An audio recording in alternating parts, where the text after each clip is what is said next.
இருந்து அதனுடைய உயிர் தண்ணீர் வெளியேறுதோ அதுபோல பிரஜாபதி வெட்டப்படும் பொழுது அவருடைய உடலிலிருந்து ரத்தம் வடியும். இது ஒரு குணம், பிரஜாபதிக்கு ஒன்று. ரெண்டாவது ஒரு முறை பிரஜாபதி இந்த நுகத்தை தன் மீது ஏற்றுக்கொண்டால் அவர் பின்னாலே திரும்பி பார்க்க மாட்டார். இது ஒரு இது. அப்புறம் பிரஜாபதி கம்பத்தில் கட்டப்படும் பொழுது வாய் திறவாமல் மௌனமாக துன்பங்களை சகித்து கொள்வார். இதெல்லாம் ரிக்வேதத்தில் இருக்கிற பாயிண்ட். இன்னும் ஐதிரிய பிராமணம், சத்பதா பிராமணம் இதெல்லாம் பார்த்தீங்கன்னா அவர் தன் சொந்த ஜனங்களால் வெறுக்கப்படுவார். அவர் வித்தியாசப்படுவார், பிரிக்கப்பட்டுடுவார். பிரிவை காட்டுறதுக்கு தான் இந்த அஸ்வமேத யாகத்தில் பிரஜாபதி பலியில் அஸ்வமேத யாகம் முக்கியம். இப்போ அஸ்வமேத யாகத்தில் இந்த அஸ்வம் குதிரையினுடைய தலை தான் பிரஜாபதி, உடம்பு குதிரை. அப்போ அந்த தலையில் அதை வித்தியாசப்படுத்தி காட்டுறதுக்காக இந்த பலுசுன்னு சொல்லி ஒரு காட்டு முள் செடி இருக்குது, அதை கொண்டு அந்த தலையில் வச்சுருவாங்க, நல்லா அமுத்தி வச்சுருவாங்க. அப்போ மற்ற குதிரையை காட்டிலும் இந்த குதிரை வித்தியாசமான குதிரை, இது பிரஜாபதி குதிரைன்னு பேர். மாதிரி அஸ்வமேத யாகத்தில் தலையில் முள் வைக்கிற மாதிரி பிரஜாபதி தலையிலையும் முள் வைப்பாங்க. அது ஒரு பாயிண்ட்டு. அப்போ அவருடைய உடம்புலேருந்து ரத்தம் வடியும், அவர் மௌனமாக இருப்பார். அவர் தன்னுடைய உயிரை தானே விடுவார். ஏன்னா அவர் பிரஜாபதி ஆச்சே, கடவுளாச்சே, கடவுளுடைய உயிரை மனுஷன் கொல்ல முடியாது. ஆக அவர் தன் உயிரை தானே விடுவார், திரும்பவும் உயிரோட வந்துடுவார். பிரஜாபதி மறுபடியும் உயிரோட வருவார். வந்த பின்னால அவருடைய எலும்புகள் ஒன்றும் முறிக்க மாட்டாங்க. இது தாண்டிய மகாபிராமணத்தில் இருக்கு. அவருடைய எலும்புகள் ஒன்றும் முறிக்கப்படுவதில்லை. கடைசியில் அவர் உயிரோட வருவார், எல்லாருக்கும் தன்னை அர்ப்பணிப்பார். இவர் தான் பிரஜாபதி அப்படின்னு இப்போ பல பிராமணங்கள் ஆகமங்கள்ல இருந்து ரிக்வேதத்தோட பார்த்தீங்கன்னா ஒரு 10 பாயிண்ட் கிடைக்கும். இந்த 10 பாயிண்ட்டுகளுக்கும் ஏற்ற ஒரு தெய்வம்னு இன்னைக்கு பார்க்கணுமானா இயேசு கிறிஸ்துவில் இதெல்லாம் பார்க்கலாம். இந்த 10க்கும் அவர் சான்றா இருக்கிறார். ஏன்னா பாருங்க, இயேசு கிறிஸ்து செப்பரேட் பண்ணப்பட்டார். இதோ இந்த மனிதன் தனியாக செப்பரேட் பண்ணி தலையில முள்ள வச்சு தான் காமிச்சார். ரெண்டாவது அவர் சொந்த ஜனங்களால வெறுக்கப்பட்டார். அப்போ அவருடைய வாழ்க்கையில் அவர் நிஷ்கலங்க புருஷன். அது ஒரு பாயிண்ட் நான் சொல்ல மறந்துட்டேன். பிரஜாபதி நிஷ்கலங்க புருஷன், பாவம் இல்லாத பரிசுத்தம். இப்போ உலகத்தில் எல்லாரும் பாவியாக பிறக்கிறோம், அப்பாவும் பிறக்கிறவங்கெல்லாம். அவதாரமாக வந்ததெல்லாம் உண்மைன்னு நினச்சிக்கிட்டா கூட அந்த அவதாரங்களாக வந்ததெல்லாம் எத்தனையோ பாவங்களை செஞ்சுருக்காங்க, மனுஷன் செய்கிற மாதிரி செஞ்சுருக்காங்க. பாவமே இல்லாத ஒருத்தரை பார்க்கணுமானா இயேசு கிறிஸ்துவை தான் பார்க்க முடியும். அவர்கிட்ட தான் எந்த விதமான பாவம் இல்லை. அவரே கேட்குறார், என்னில் குற்றம் உண்டு என்று யார் சொல்லக்கூடும், யார் இது வரைக்கும் சொல்லலை. அப்போது அவருடைய சரீரத்தில் ரத்தம் வடிகிறது. அவர் தன் உயிரை தானே தான் கொடுக்குறார். பிதாவே என் உமது கரங்களில் என் ஆவி ஒப்பு கொடுக்குறேன். இவங்க கொடுக்குறதுனாலேயும் சிலுவையில் அடித்ததுனாலேயும் சாகலை. அவரே சொல்கிறார், என் உயிரை யாரும் எடுத்துக்கொள்ள முடியாது, நானே கொடுக்குறேன், அதை கொடுக்க எனக்கு அதிகாரம் உண்டு, திரும்ப எடுக்க எனக்கு அதிகாரம் உண்டு அப்படின்னு சொல்கிறார். அதே மாதிரி அவர் மறுபடியும் உயிர் தெழுவேன் ஏற்கனவே சொல்லிட்டார், சாகிறதுக்கு முன்னாடியே சொல்லிட்டார், நான் திரும்ப உயிர் தெழுவேன் அப்படின்றார். அதே மாதிரி உயிர் தெழுந்துட்டார். இன்றைக்கு எல்லாருக்கும் தன்னை அர்ப்பணிச்சிருக்கிறார். ஆக இந்த பிரஜாபதி கான்செப்ட்ல வர்ற அத்தனை பாயிண்ட்ஸும் இயேசு கிறிஸ்துவில் ரொம்ப மேட்சாக இருக்கு.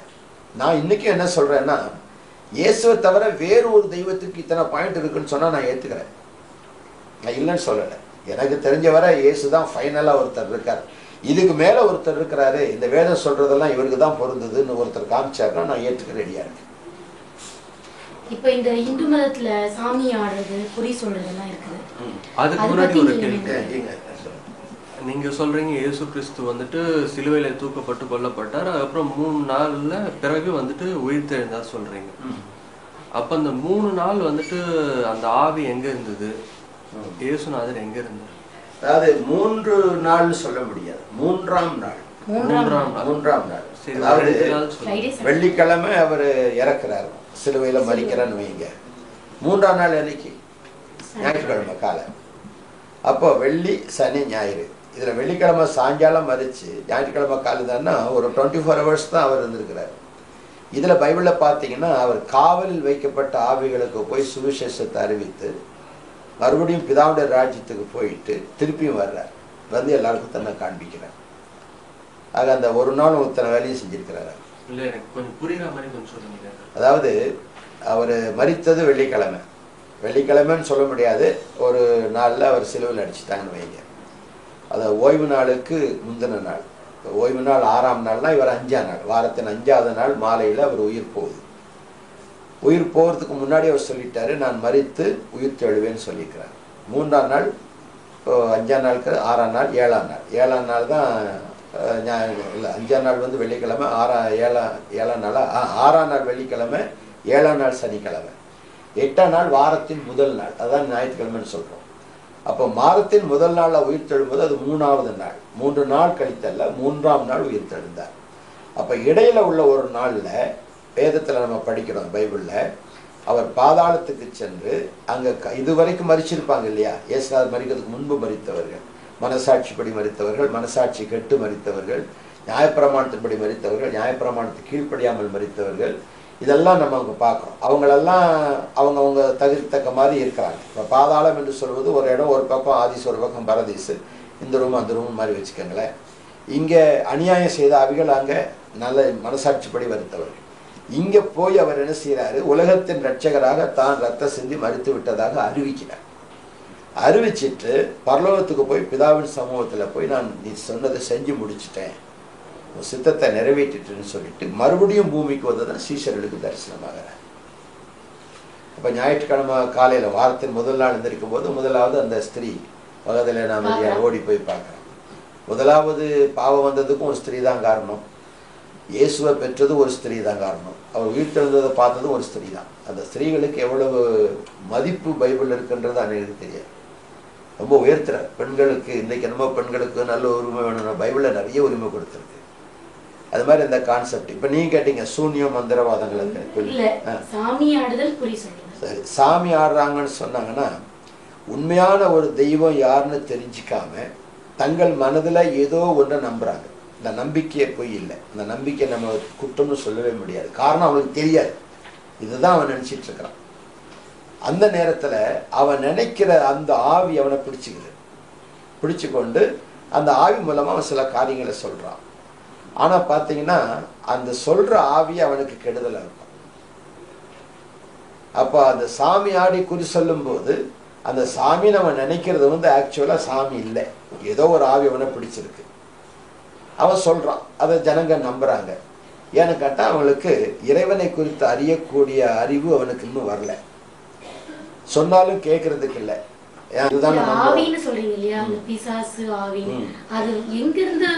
அதாவது ஆரம்பத்துல நீங்க இந்த உலகத்தெல்லாம் உண்டாக்குன போது ஆண்டவர் வந்து இந்த உலகத்தை காப்பாத்துறதுக்கு ஒரு தூதனை உண்டாக்குறாரு. அந்த தூதன் என்ன செய்யறான், தன்னையும் தேவன்னு சொன்னதுனால அவர் என்ன செய்யறாரு, அவனை தள்ளிடுறாரு. அந்த தள்ளப்பட்ட தூதன் தான் பிசாசு.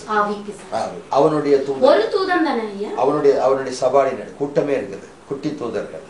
ஒரு மிகாவேல் ஒரு பெரிய தூதன், காபிரியல் ஒரு பெரிய தூதன், லூசிபர் ஒரு பெரிய தூதன், 3 பேரும் தேவதூதர்கள் தான். இதுல லூசிபர் என்ன செய்யறான், நான் தேவனை போல ஆடுவேன், நானும் கடவுள்னு சொன்னதுனால அவனை தள்ளுறாரு. அவன் தள்ளப்பட்ட தூதனை தான் சாத்தான், பிசாசு, பேய் எல்லாம் நம்ம பல பேர்ல அதுதான் வந்து இவன் நம்பிக்கையா இருக்கிற ஆவியா வந்து அவங்க தேவனை அறியாதவன்ட்டு இது சீக்கிரம் வந்துடுது. நம்ம தேவனை அறிய முடியறதுக்கு முன்னால நமக்குள்ள சீக்கிரம் வந்துடுது. அதான் முன்னே நீங்கள் தேவன் அற்றவர்களாக இருந்த போது அப்படின்ற, தேவன் இல்லாத, உண்மையான தேவன் இல்லாத போது நான் யாரோ ஒருத்தன் நினைக்கிறேன், யாரோ ஒரு தெய்வத்தை நான் தெய்வம்னு நினைக்கிறேன். அப்போ அந்த பிசாசு என்ன செய்யுது, இதை அந்த நம்பிக்கை அடிப்படையாக வச்சு அவனுக்குள்ள வந்துடுது. அப்போ அதில் கொஞ்சம் தீவிரமாக இருக்கிறவங்க ஆடுவாங்க, ஏதாவது ஒன்று சொல்லுவாங்க. சரி, அப்போ அப்படி பார்த்தீங்கன்னா அவங்க இப்போ ஒன்று நினச்சின்னு வேண்டுவாங்க இல்லையா, அவங்களோட ஃபேமிலியில் ஏதாவது பிரச்சனையாக இருக்கும், அது வேண்டும் போது அவங்க வேண்டது நடக்குதுன்னும் போது அவங்க நம்ம நினைக்கிற தெய்வம் தான் நமக்கு பண்ணித்துன்னு நினைப்பாங்க இல்லையா. அது எப்படி அப்படி அவங்க நடக்குது? இப்போ அவன் பிசாசா இருக்கும் பட்சம் எப்படி இவங்களோட பிரச்சனைகள் சால்வ் பண்றதுக்கு அவன் ஹெல்ப் பண்றான்? இப்போ பிரச்சனை சால்வ் பண்றது பெரிய காரியம் இல்லை, பாவம் போகுதா, அதாவது உங்க பிரச்சனையே பாவம் தான் இல்லையா. பிரச்சனை வர்றது காரணமே என்ன, அடிப்படை காரணம் பாவம். இந்த பாவம் போறதுக்கு ஒரு வழி சொல்ல முடியுமா? இந்த ஆவிகளால சொல்ல முடியாது. பாவத்தை போக்குறது இயேசு கிறிஸ்து ஒருத்தர் தான். அதாவது எல்லா வேதத்தின்படியும் பலியானவர் அவர் தான். அவர் நமக்குள்ள வரும்போது பிரச்சனையா போயிடுதே. அப்ப இந்த நதிகளுக்கு போய் குளிக்கிறது, புண்ணிய நதிகளுக்கு, அது நம்மளை ஏற்படுத்தி கொண்ட சில சட்டத்திட்டங்கள். பாவம் போகுதுன்றாங்க அப்படி சொல்லி, அது நம்பிக்கை அடிப்படை. இதுல கும்பிடுனா போயிடும். ராமேஸ்வரத்துல போய் கணவனும் மனைவி மூணுனா பிள்ளை பிறப்போன்றாங்க, அது எப்படி பிறக்கும்? சயின்டிபிக்கலா நீங்க ஒத்துக்குவீங்களா? இல்லையா? அங்கே போய் முழுகிறதுனால ஒருத்தனுக்கு பிள்ளை பிறக்குது, எல்லாருக்கும் பிறக்கிறது இல்லையே. சில பேருக்கு பிறக்குது, உடனே என்ன சொல்லுவாங்க, நாங்கள் அங்கே போய் முழுகணும் பிறந்துச்சு அப்படின்னா. அங்கேயே முழுகிறோம், ரொம்ப வருஷம் முழுகிறோம், அவனுக்கு இன்னும் பிறக்கல. இப்போ அவனை என்ன சொல்றீங்க? அதனால இது அடிப்படை நம்பிக்கைகள்னு ஒன்று இருக்குது. அதை நம்ம குற்றம் சொல்ல முடியாது, ஆனால் அவங்களுக்கு தெரிவிக்க வேண்டும். அதனால தான் இயேசு என்ன சொல்றார், நீங்க போய் உலகத்தில் எல்லாருக்கும் அறிவிங்கன்றார், செய்தியை சொல்லுங்கன்றார்.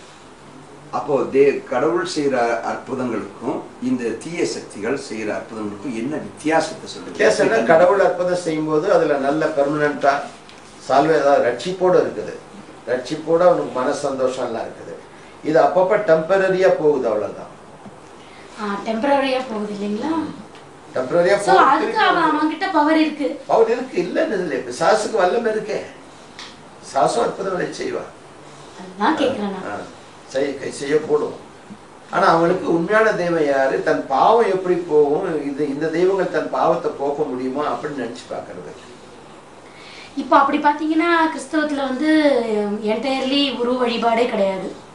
அவரோட போட்டோஸ் இருக்கிறது கூட அந்த போட்டோவே இல்லைன்னு சொல்றீங்க நீங்க. சோ என்டையர்லி நம்ம இங்க இருந்து பிரேயர் பண்ணி அவரை கேட்கறது தான்.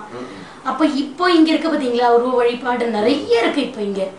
அதெல்லாம் எப்படி இல்லன்றீங்களா? இது நம்மளால உருவாக்கப்பட்டது தான். அதாவது ஒரு இப்போ நீங்க முன்னால உட்காந்து பேசுறீங்க, நம்ம 2 பேரும் பேசிக்கிறோம். இப்போ பார்த்து பேசும்போது நிறைய காரியம் வருது. ஒண்ணுமே இல்லைன்னா நான் என்ன பேசுவேன் அப்படின்ற மாதிரி முன்னால ஒரு உருவத்தை வச்சுக்கிட்டா நம்ம ஜெபம் பண்றதுக்கோ கான்சன்ட்ரேட் பண்றதுக்கோ அது ஒரு ஆதாரமா இருக்கும் அப்படின்ற ஒரு நம்பிக்கையில் தான் உருவத்தை வச்சாங்க. ஆனா உருவம் கடவுளா? இப்ப கிரகம்ங்கிறது இறைவன் இருக்கும் இடம், அதை இது பிடிச்சிக்குது, அதான் விக்கிரகம்ன்றோம். விக்கிரகம்ன்றது இறைவனின் இடத்தை பிடித்து கொள்றது. ஒரு சிலையை வைக்கிறோம், அது கடவுள் இல்லை, அதுல ஒண்ணுமே இல்லை, அது கல்லுன்னு நினைச்சு பார்த்தா அது கல்லு, கடவுள் நினைச்சு பார்த்தா அது கடவுள் அப்படின்னு எல்லாம் சில தத்துவம் சொல்லுவாங்க. ஆனா அப்ப கடவுள்னு நினைச்சு பார்க்காமையே கடவுள் நினைக்கிறச்சே ஏன் ஒரு கல்லை வைக்கணும்? சும்மா ஏன் நினைக்க கூடாது? ஒரு பொருளை வச்சாதான் கான்சன்ட்ரேஷன் வரும் அப்படின்றது நம்மளா ஏற்படுத்தி கொண்டே. அங்கதான் தெய்வத்துக்கு ஒரு உருவத்தை கொடுத்து அதை வச்சு அது முன்னால நின்று வணங்குற வழக்கம் இதை ஆதி முதல் ஆண்டவர் வெறுக்கிறார். அவர் கொடுத்த 10 கட்டளைகள்ல முதல் கட்டளையே என்னை அன்றி உனக்கு வேற தேவர்கள் உண்டாயிருக்க வேண்டாம், முதல்ல அதுதான் அடிக்கிறார். மற்றதெல்லாம் அதுக்கு பின்னால சமுதாய கட்டளைகள் நிறைய வருது. தகப்பனின் தாயும் கனம் பண்ணு, களவு செய்யாத, இது எல்லா மார்க்கத்திலையும் சொல்ற காரியம். இப்போ அப்படி ஒரு உருவத்தை நம்ம மனசுல நினைச்சுட்டு வணங்குறோம்னு வச்சுக்கோங்க, அதனால மனசு ஒருநிலைப்படுதுன்னு சொல்றாங்க. ஒருநிலைப்படலாம், ஆனா உபயோகம் என்ன? பாவம் போகுதா? பாவம் போனாலும் போகாட்டாலும் நல்லா இருந்தா போதும். நல்லா இருந்தா போதும்னா உலகத்துல நல்லா இருக்கலாம். ஆத்மா ஒண்ணு இருக்குதே, செத்த பின்னால போற இடம் ஒண்ணு வேணுமே. இந்த உலகத்துல இப்ப கடவுளே நம்பாதவங்க கூட நல்லா இருக்கிறான் இல்லையா? கண்டிப்பா கடவுளை நம்பாதவங்க கூட இந்த உலகத்துல நல்லா இருக்கிறான். அவன் எதை வச்சு நல்லா இருக்கான்? இந்த உலகத்துல நல்லா இருக்கான்.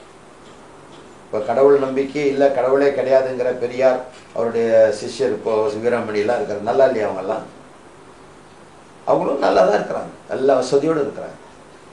அதனால இந்த உலகத்துல நல்லா இருக்குதுன்றதுக்கு என் அறிவே போதும், என் சாமர்த்தியத்தை யூஸ் பண்ணா நான் நல்லா இருப்பேன்.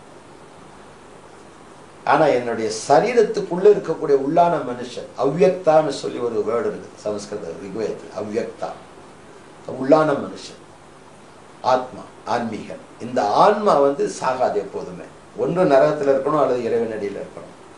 இப்போ நமக்கு வாழ்ற வாழ்க்கை ஏன் நம்ம கடவுளை தேடுறோன்றது தான். ஏன் கடவுளை தேடணும்? படிப்புக்காகவா? கடவுள் இல்லைன்றவங்க கூட படித்தவனா இருக்கான். செல்வத்துக்காகவா? கடவுள் இல்லைன்றவன் செல்வந்தனா இருக்கான். சரீர சுகத்துக்காகவா? கடவுளை நம்பாதவனு சுகத்தையே இருக்கிறான். எது கடவுளை தேடுறோம்? ஸோ கடவுள் வாழ்க்கைன்றது முழுக்க முழுக்க பரலோக வாழ்க்கை அப்படின்னா நீங்க உலக வாழ்க்கையில ஒண்ணுமே சொல்ல இருக்காது. உலக வாழ்க்கையிலேயே என்ன பயன் இருக்கும்னு சொல்லுங்க. அதாவது உலக வாழ்க்கையிலேயே உலகத்தில் உள்ள பாவங்கள், இப்போ உலகம்னு சொல்லும் போது மாம்சத்தின் இச்சை, கண்களின் இச்சை, ஜீவனத்தின் பெருமை, இந்த மூன்றும் உலகத்தால் உண்டானவைகள், தேவனால் உண்டானவைகள் அல்லன்றது தெளிவு. இப்போ நீங்கள் தவம் செய்கிற முனிவர்கள் பார்த்தா கூட இப்படி தான் இருப்பாங்க. இப்படி இந்த சின்முத்தரன் இப்படி இப்படி பிடிச்சி உட்காந்துருப்பாங்க. இது ஆள் காட்டி வரல், இறைவனை காட்டு வரல், இது இறைவன். இது ரெண்டும் சேரணும்னா 3 விடுன்றோம். மண்ணாசை, பெண்ணாசை, பொன்னாசை விடு, மாம்சத்தின் இச்சை, கண்களின் இச்சை, ஜீவனத்தை பெரிய விடு. அதுக்கு தான் இந்த மாதிரி உட்கார்ந்துருக்கிறது. அப்போ இது 3ம் விடுறது நம்ம உலகத்தில் தான் இருக்கும். உலகத்தில் தான் இருக்கேன். நானும் ஒரு சேரில் உட்காந்துருக்கேன்.